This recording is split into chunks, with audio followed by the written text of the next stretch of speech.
Well, first of all, thank you very much for inviting me, but also thank you to everyone for all the hard work that you're doing. I know it's been a difficult time for everyone. And while we're meeting virtually, it's still great to have such a wonderful morning. And I've been dipping in and out. My wife, Ananta, had logged in, so I was able to kind of listen to and follow the conversation as it went on. So thank you again for everything that you all have been doing. Next slide, please. So I basically wanted to focus on making a case for social justice in education, training, and practice. And hopefully I'll have some time to talk about what I'm doing. And most importantly, I think what I hope that, we all can do, really. So next slide, please. And so for me, I think that the main thrust of my talk really today is encapsulated in this slide. So I think those of you who read the Good Medical Practice, and I know not everyone might have read cover to cover, but I think hopefully everyone is familiar with the key professional attributes that are required of us. And our Good Psychiatric Practice reflects pretty much the same sentiment as Good Medical Practice does. And you expect all the things that you expect are in there, about being good, safe, effective practitioners, about keeping up with your CPD, about practicing, with respect and dignity for our patients and carers, et cetera, et cetera. But if you notice, and I think the central thrust is very much about the doctor-patient relationship, and there's very little, if at all, about the doctor-community relationship. And I feel that is a fundamental shift that we need to make in medical education and in practice, that we as psychiatrists are not merely responsible for the care of our individual patients, but also for the care of the communities that we practice in. And I think this is a vital, and then if we're doing so, then what does it mean for our training? What does it mean for our practice?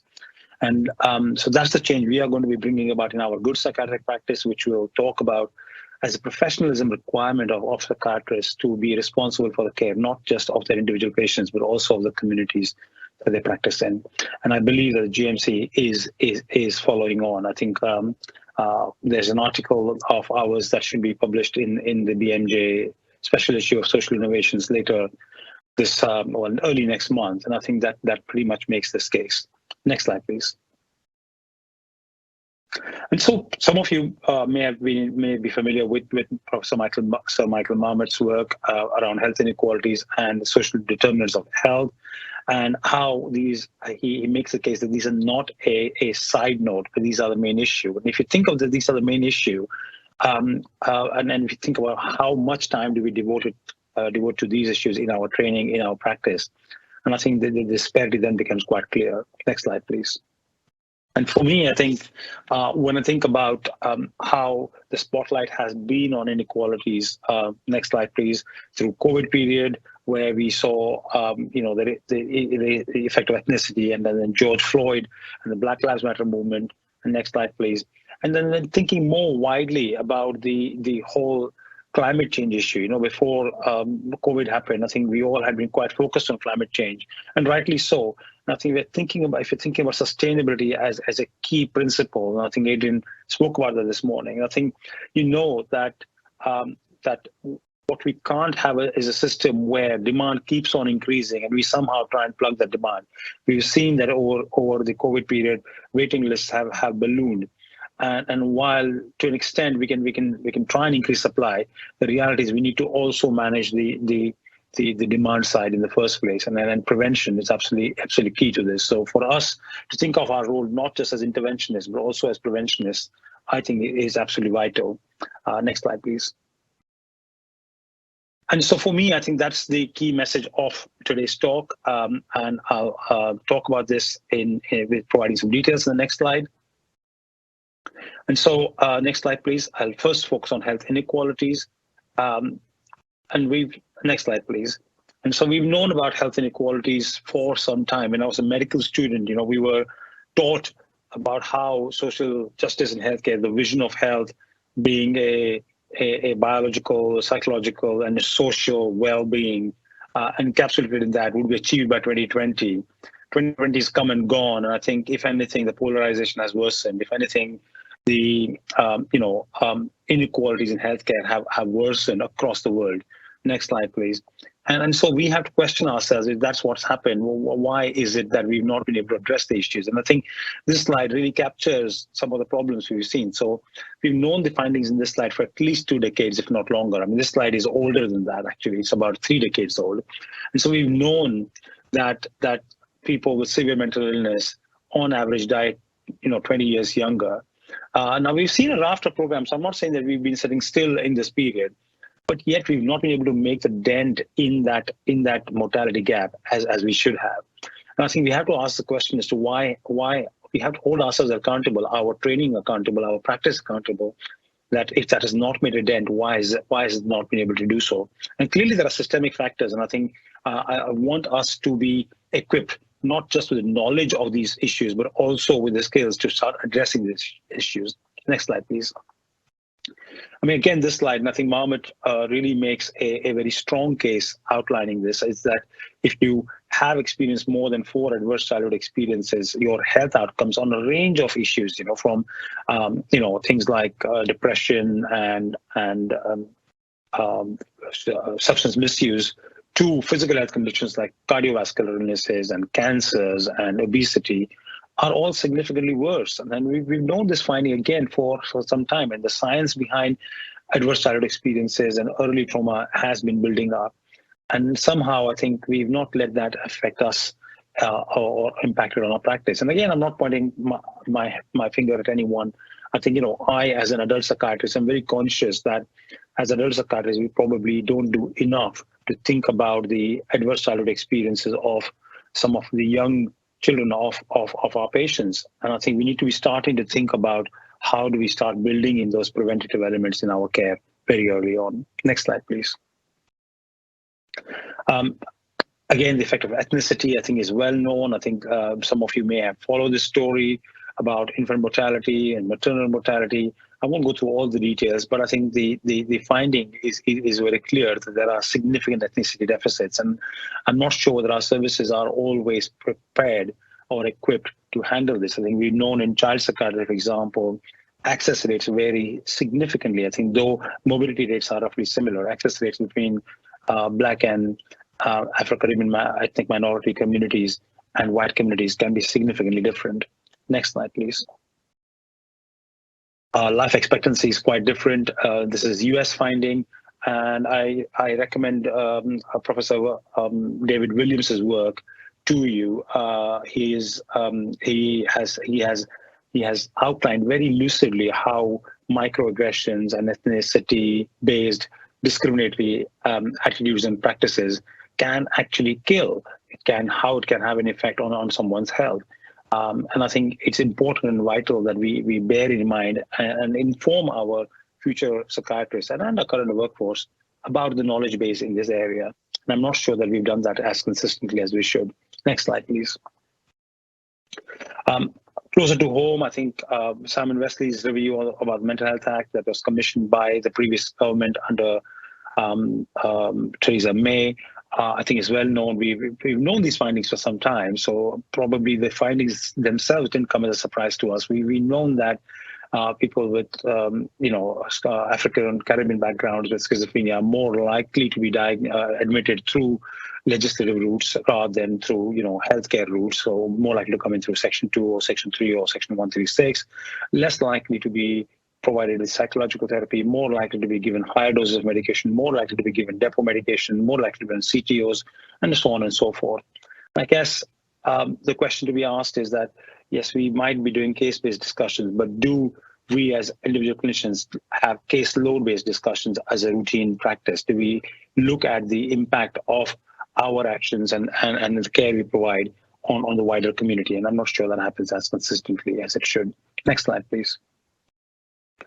And then the reason for why that doesn't happen, I think, probably lies in this slide. So I think so this slide is quite interesting. Pickett's work, some of you may be familiar with, has done a lot of work on discussing health and social problems and how in polarized countries, health and social problems are worse in index, and then the outcomes are worse on a range of indicators from life expectancy to mental health to obesity, et cetera, et cetera. So you can see that a country like the US is way out there, a complete outlier. But But people in the UK, sixth richest country in the world, probably had the feeling that COVID would not have the kind of impact that it had on us. And I think the reason why I think it probably beguiled us, it probably fooled us, is because we all have this notion that the inequality only has an impact on the people who are at the receiving end of that inequality. So if you are poor and homeless and a refugee, then all these outcomes might be worse in your case. But if you are rich and if you're a doctor and living in a home and have stable employment, then this inequality won't affect you. And I think that is the fundamental problem. I feel that we forget that if you live in a polarized world, it has a negative impact on all of us. Until we understand that how interconnected the systems are and how it is in our own interest to address this inequality, let alone for the people who are actually at the receiving end of that inequality, seemingly, how it also we are also at the receiving end of that inequality. Till we understand that, I don't think that we will have that strong motivation to start addressing the findings in this graph. Next slide, please. And I mean, for me, this is one of the most favorite sides of mine. Really, I think if you look at our education right now, and this is across the world. When I say our, I don't mean just in the UK. I think clearly the Royal College of Psychiatrists has a particular curriculum, curricula. If you take the higher specialist curricula into account. But they're broadly similar across the world, and I've been looking at them. I've been looking at the curricula in the US, in Australia, in India, Pakistan, different parts of the world. And then what you tend to see is that we train psychiatrists in dealing with mental illness. Now, if you look at the average caseload, I mean, I was a community psychiatrist for many, many years, and I think this slide really was the issue that about 2/3 of my patients had a chronic physical comorbidity. About 1/3 of them had substance misuse comorbidity. So it's only about 5 to 15% of my patients had a pure mental illness. Now, if your training is kind of training you only in treating mental illness purely, but without and kind of behaving as if these comorbidities didn't exist, clearly is not going to be a very effective system. And I guess we have to ask that, is it heretical for us to ask the question? And we heard a wonderful presentation of substance misuse this morning. That what do we want our trainees to do? I mean, do we really want our trainees to not be able to manage alcohol and substance misuse? Would it be heretical to ask our trainees to start treating, provide some basic treatment for hypertension and diabetes and obesity that they might come across? Or is that crossing too far a line? But I think these questions need to be asked and discussed, and then what is our role? Because I think we bounced around our patients for 2 decades saying that, well, we look at shared care agreements with GPs and you go there and then they, or if you want to stop smoking, go to a smoking cessation clinic. And I think if our training asks us the question, if I've got 30 minutes with my patient and I know that they're smoking and their smoking is having an impact on their physical health as well as their mental health, what should I be doing? Should I be giving them some motivational interviewing type of intervention? Should I be prescribing nicotine replacement products? Should I be giving them a carbon monoxide meter? And I'm not sure that we have answered that question. And I'm not sure that our trainers feel equipped to answer that question. And I really feel that this needs to be very much a part of our training and practice now. Next slide, please. So on to workforce inequalities. Clearly, next slide, please. I think we have to start with where do we get people into medicine, and I think we know that inequalities are built in from the very start. So 80% of medical school admissions come from highest socioeconomic class. So the other 4 classes together, so grade 1, 2, 3, 4, 5. So socioeconomic class 2, 3, 4, and 5 together make up only 20% of doctors. I think that figure is telling, and I think, again, we know that private schools are more likely to be admitting 4 times as likely to provide medical student intakes than students from government schools. Next slide, please.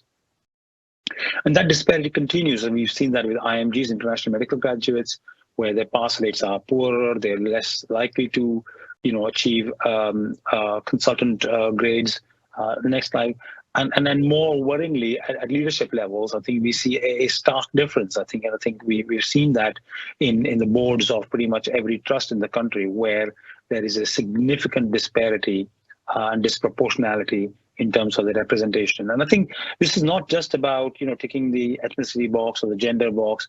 It is really about having that wide, diverse opinion at decision-making levels. And if at the board level you don't have the diversity of opinion, diversity of thought, diversity of representation, it actually has a negative impact on the healthcare of the population that you're catering for. Now, I really feel that we need to be challenging this more robustly. Next slide, please. So why should this matter to all of us? And I think I've made that case with the one slide that I put up of Pickett's graph. But next slide, please.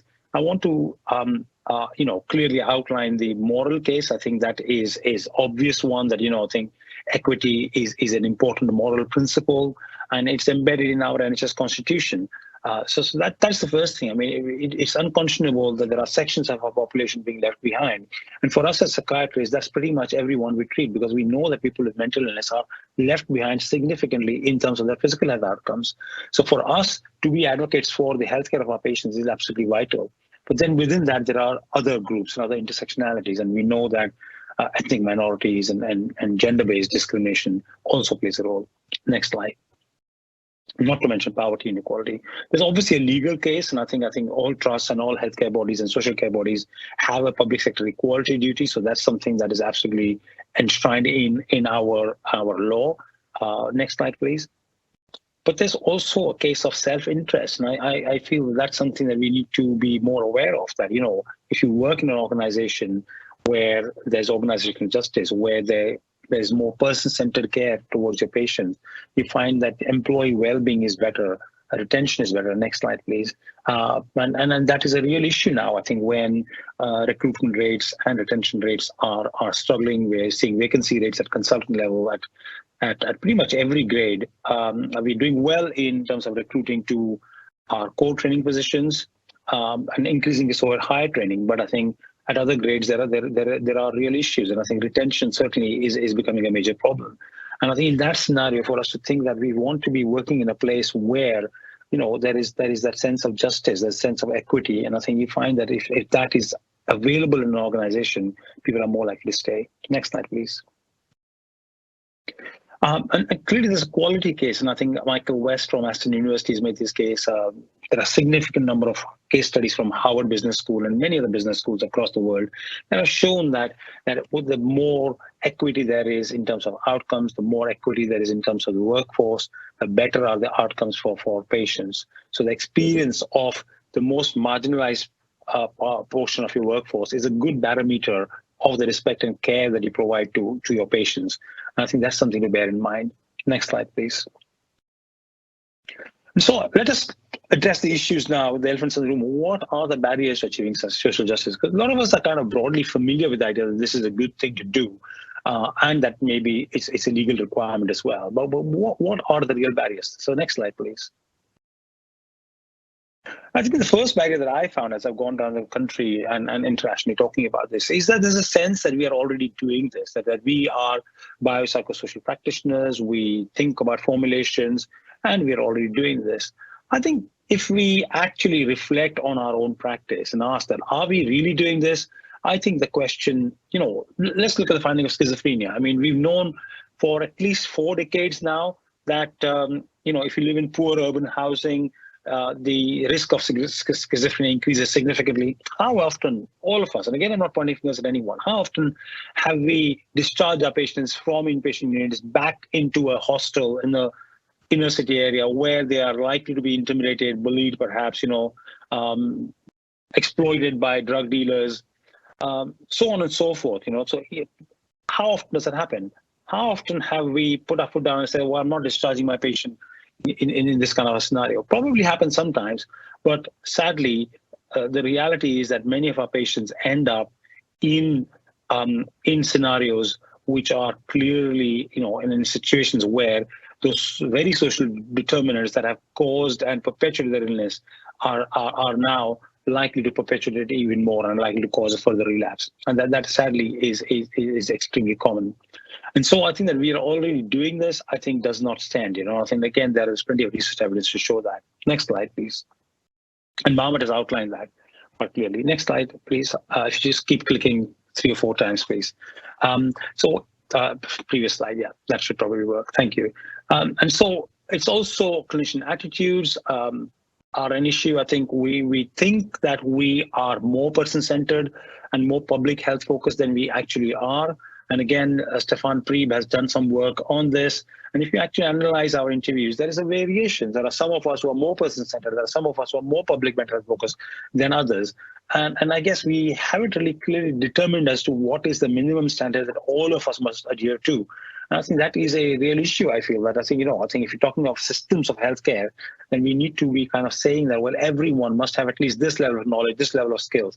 And then that sadly hasn't always happened. Our new curricula, which I'll come up in a minute, are addressing this issue. Next slide, please. I think this is perhaps the biggest barrier in my experience. I think a lot of us, and this is particularly so for psychiatrists, who are already at times feeling that we are not real doctors, or feel that those jibes from our colleagues in the acute hospitals. And so there's a fear that, if we start talking of social determinants, psychosocial determinants, somehow will become social workers with a stethoscope. What's the difference between us and social workers then? Next slide, please. And I really feel that that is a shame, because, we as psychiatrists should have been the leader of the whole psychobiosocial movement, of precision medicine that is coming into vogue now, that personalized medicine. And I think who's stealing the march on personalized medicine? We invented psychobiosocial formulation 70 years ago. And instead of us taking the lead on that, we are now seeing oncologists and endocrinologists and respiratory physicians coming with precision medicine. And that's not just, genetically targeted medication, which is also a part of precision medicine, which also we should be coming up with, but also looking at, well, what should we do if you have 10 minutes and should we prescribe a statin to someone's cardiovascular illness, or should we be prescribing some other lifestyle intervention? And these are the kind of questions that physicians are asking. And I think we, who should have been the natural vanguards, natural leaders, have shied away from this. And I really feel that it's important that we kind of claim that territory back by making sure that our training and practice reflects that. Next slide, please. And the fourth one, I think, which is subtly there, I think, in all of us, that talking about these factors is too political. If you start talking about the impact of poverty, then it's somehow entering a political arena, and then we practice real medicine. We don't talk about this. Nothing, but, again, like I've said, all the evidence shows that there are social determinants that are actually impacting on the health of our patients. Our patients are actually dying. And if we don't step up and if we don't speak up for them, who will? So for us to pretend that politics doesn't play a role, I think is a real cop-out. And I think if that means that we need to train our psychiatrists to speak up for our patients, then I think we should. I think that is something that we need to be thinking about. Next slide, please. And so what does this mean? I think so. Next slide, please. Let me just talk you through briefly about where are we at. So for me, as you can see, the overarching vision for me is about how can we make sure that our education is held accountable by actually delivering on patient outcomes. So for me, I think we have to make sure that our curriculum is actually delivering improvements in our patient care. And if it's not doing that, I want you to hold me accountable as your dean, saying, well, what have you been doing, Subodh? And I think that is a fair question of you to ask me. And so that's the overarching vision. Next slide, please. So where does that take us? And I think we know, again, like I said, that systemically the link has been breaking at a particular point. Next slide, please. And I think so we've seen that the health system after system has failed sections of our population, and we know which sections are those. So I think if that's happening consistently, I think we need to make sure that our training, our practice is able to address that weak link. Next slide, please. And so what are we doing? This is the 4 areas of priority that I have. So addressing health inequalities is very much my key focus, and thinking about the most vulnerable populations in our most vulnerable sections in our population, and how do we start addressing the health outcomes for them. That clearly is a main focus for me. But I'll talk about the other 3 in a minute as well. So next slide, please. And so in terms of addressing health inequalities, what are we doing? Clearly, first of all, putting that in a curriculum, and I'll talk about that in a second. But having this twin focus, one is on public mental health, and the second is on personalized care. And I think when you talk about personalized care, immediately you're in the arena of talking about having a good understanding of people's biological frameworks, so understanding, the neurosciences very well, but also having a good understanding of the psychosocial sciences. And I think for me, that formulation skills are absolutely critical to this. Next slide, please. Next slide, please. So that's our core curriculum. I think some of you may have seen that. We are piloting it now till August. In August is the full launch. And you can see that in the curriculum itself, there's a clear, the ethos of person-centered care and of public mental health is very much woven into our core curriculum. So next slide, please. And so we've got 9 higher level outcomes and pretty much this kind of things you'd expect. So it's a slimmer curriculum, it's a more punchy curriculum. And I think one of the key higher level outcomes is about health promotion and illness prevention in community settings. And I think sitting underneath are these capabilities that are really, really very critical. So next slide, please. So things like understanding, recognizing, validating, actively addressing systemic and structural inequalities, understanding intersectionality. So you can see that these are the things that we've put in the curriculum now. Now, how do we translate that is a real challenge. And then that's where I want to work with you all to make sure that we can translate this vision into action, but with more on that a bit later. So next slide, please. So some more examples of the kind of things that we put in our curriculum. So understanding of social determinants of health, understanding of the inherent power imbalance that exists between doctors and patients, particularly around protected characteristics, but also more generally. Next slide, please. An understanding of how these protected characteristics may impact on clinical presentations. So, what does it mean to be Black? So I think, you have 2 patients. One is a 30-year-old man with schizophrenia who's white, another 30-year-old man who's of African Caribbean heritage. They both have exactly the same symptoms, might be on the same dose of risperidone. But, so when you think about writing a report or doing a case-based discussion, you might kind of come up with very, very similar stories. I think we as psychiatrists need to go a bit deeper. What does the experience of having schizophrenia mean for a white man? What does an experience of having schizophrenia mean for a Black man? And I think that distinction, how do we draw that into having a more enriched discussion in supervision, etc., is the where I want to push our training into. So understanding the effects of deprivation, discrimination, racism. Next slide, please. And so what we're doing, I think, so we obtained some money from Health Education England. We're running a pilot, which will start in August. We're going to be advertising a position for our Health Inequalities Fellow and also a training program director level person to supervise the fellow so that we can run 2 pilots to actually see what can we do, how do we translate this curricula into practice. And I've got some ideas. I'm looking at a multi-specialty training, disorder-specific pathways. So if you take an example of, say, eating disorders, now I work in liaison psychiatry now, and if you are an emergency medicine doctor, then you see someone with eating disorders probably come in when their BMI is 13 or 14 and when they're admitted. If you're an internal medicine trainee, then you see somebody with eating disorders when they're admitted in the ward and you're thinking of putting an NG tube in them. And I think what's lost is that understanding of their whole story, and then each kind of little piece, each little part of the service is getting a snapshot. How do we get a better understanding of the whole care pathway is what I'm really interested in, for 2 reasons. One is that, that humanizes our practice of medicine. We get a better understanding of the human element, because, when you talk to eating disorder patients, the one thing they tell you is that the time when that NG tube was put down their throats is extremely traumatic for them, and that trauma gets repeated. So how do we make sure that people who are engaging in that act are aware of that background story, and then allow themselves to become more sensitive when actually approaching a person with that eating disorder? So for me, I think we can probably hopefully design an 8-week course where GP trainees, psychiatric trainees, EM trainees, emergency medicine trainees, internal medicine trainees are trained together, learning about eating disorders, using lived experience, using simulation. And so hopefully our psychiatric trainees are learning more about the physiology of eating disorders, more about, maybe the medical interventions that need to be happening, the investigations that can be happening. But our GP trainees and emergency medicine trainees and IMT trainees are learning more about the psychosocial elements of it. And so that's something we're going to hopefully pilot.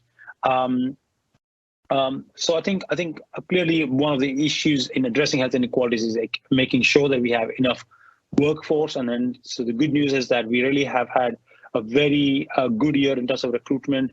Our competition ratios have gone up. We have had more people apply than there were places, which is always a good thing.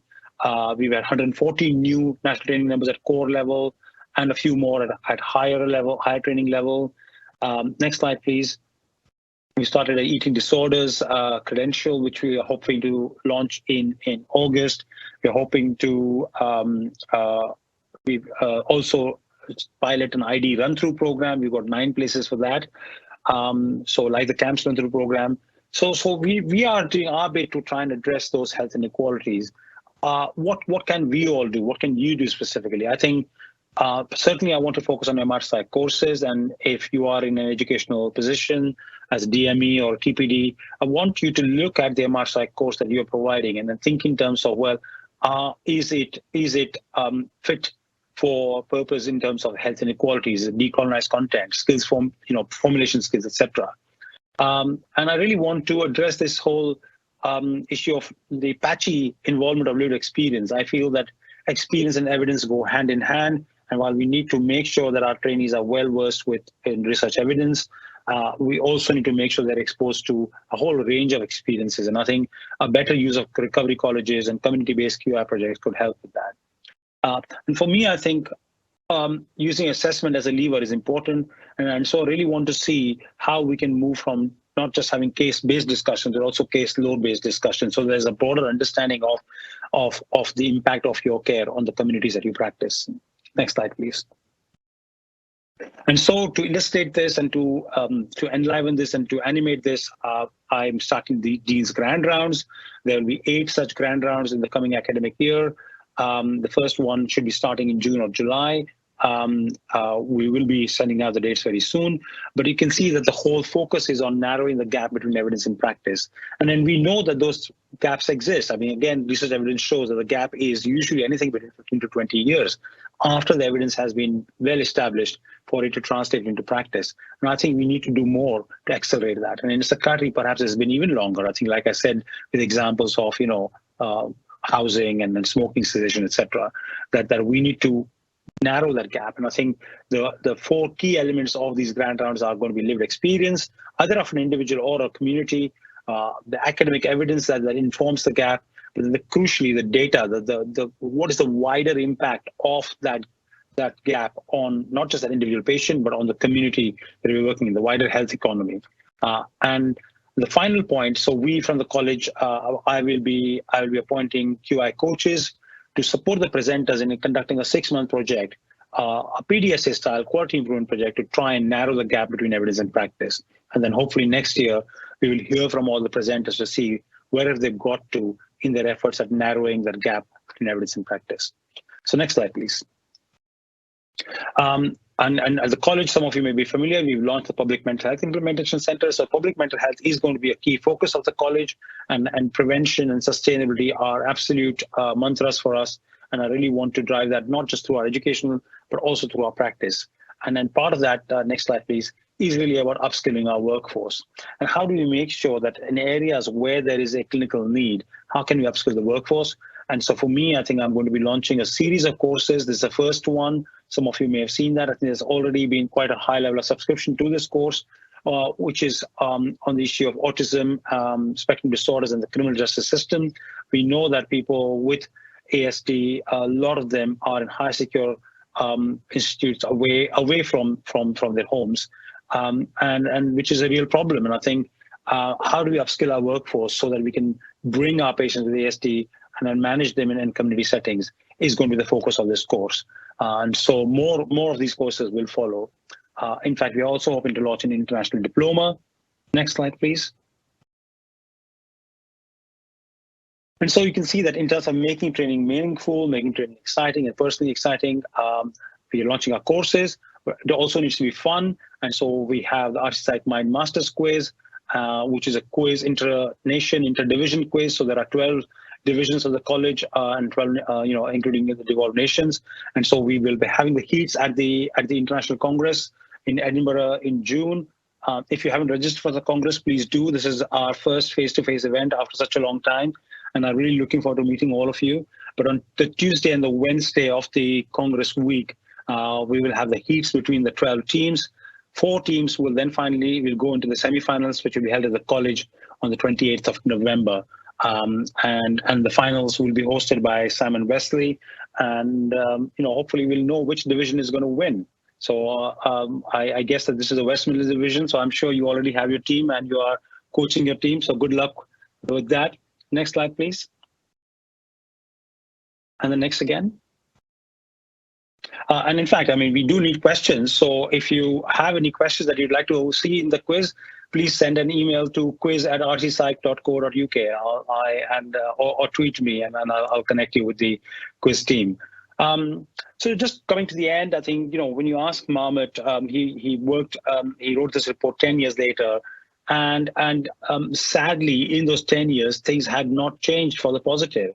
However, I feel that this was before COVID had come in, and I think COVID and Black Lives Matter has shone a spotlight on how corrosive those inequalities are, and I really hope that now, at this point of time in 2022, we are at the cusp of that change, that we can actually bring about change by embedding social justice in our training and our practice. So next slide, please. So for me, I think, as you all know, I'm a runner, and it really is about not just ideas but action. And I think we've put in a lot of things to start acting on some of the ideas I've talked about. But this is not a task for one institution alone, not one person alone. I think this is a task for all of us. And how do we also? I'm really keen to hear from all of you, each one of you, to see what does this mean to you? What does social justice in your practice mean to you? How can we bring this about? What will help? What is not helping? And so I really look forward to hearing from you, both in my role as Dean, but also as a fellow practitioner, because ultimately, if we fail to do this, we fail our patients, and that's not good for them. That's not good for us. Thank you. I'll stop there, Rashid.